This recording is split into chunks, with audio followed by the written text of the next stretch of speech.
Bismillahirrahmanirrahim. Orang syekh satu malam mimpi salah satu wali besar.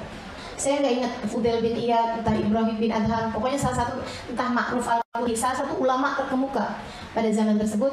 Satu hari dimimpiin Nabi Muhammad SAW. Nabi kemudian bilang sama dia, berangkatlah kamu ke daerah Fulan bin Fulan, di sana ada seorang waliullah di jalan ini meninggal dunia. Teman-teman saya sekalian, saya muliakan, dia pun besoknya berangkat pergi ke daerah tersebut. Seorang waliullah yang dikenal ulama terkemuka pada zaman tersebut. Dia jalan di jalanan tersebut dan subhanallah, yang meninggal dunia itu adalah seorang laki-laki keleleran di jalan. Nabi bilang seorang waliullah meninggal dunia di jalanan tersebut. Itu benar-benar orangnya di jalanan. Kenapa di jalanan? Karena nggak ada orang mau ngurusin jenazahnya. Itu Nabi Muhammad bilang sama syekh tersebut, dia adalah waliullah. Nabi yang bilang. Teman-teman sekalian yang saya muliakan, oh ya, Nabi juga pesan sama dia, ajak serta emir, jadi gubernur daerah tersebut buat nyolatin dia. Jadi dia pun begitu habis dapat jenazahnya itu, dia minta orang-orang di situ untuk rawatin sebentar, untuk simpan sebentar di rumah salah satu orang di situ. Dia kemudian pergi ke emir, dia minta emir tersebut buat nyolatin. Emirnya begitu dibilang, senang benar, karena dia bilang, saya tadi malam dipesenin untuk jangan nolak kalau Syekh Fulan bin Fulan datang minta kamu nyolatin jenazah. Datanglah emir sama Syekh yang paling terkemuka ya, ini pokoknya judulnya hari ini yang paling terkemuka aja dah.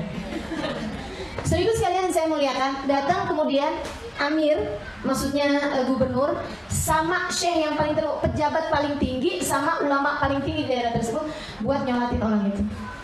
Semua orang sekampung ikutan urusin jenazahnya, ikutan nyolatin di masjid sampai masjidnya nggak muat, sampai kemudian mereka rame-rame ikutan mandikan jenazah. Habis selesai itu semuanya, beliau baru nanya sama warga sekitar situ, kenapa jenazahnya nggak ada yang ngurusin? Mereka bilang, karena ini adalah jenazahnya seorang pemabuk dan tukang main perempuan. Tanyain nama istrinya kemudian, keluarganya mana nih? Tanyain istri, benarkah suamimu adalah seorang pemabuk dan seorang pemain perempuan? Enggak pak, enggak sih. Suami saya orang soleh, orang paling soleh yang pernah saya dapetin dalam hidup saya. Tapi memang tiap kali dia punya rezeki, dia akan pergi ke bandarnya minuman keras.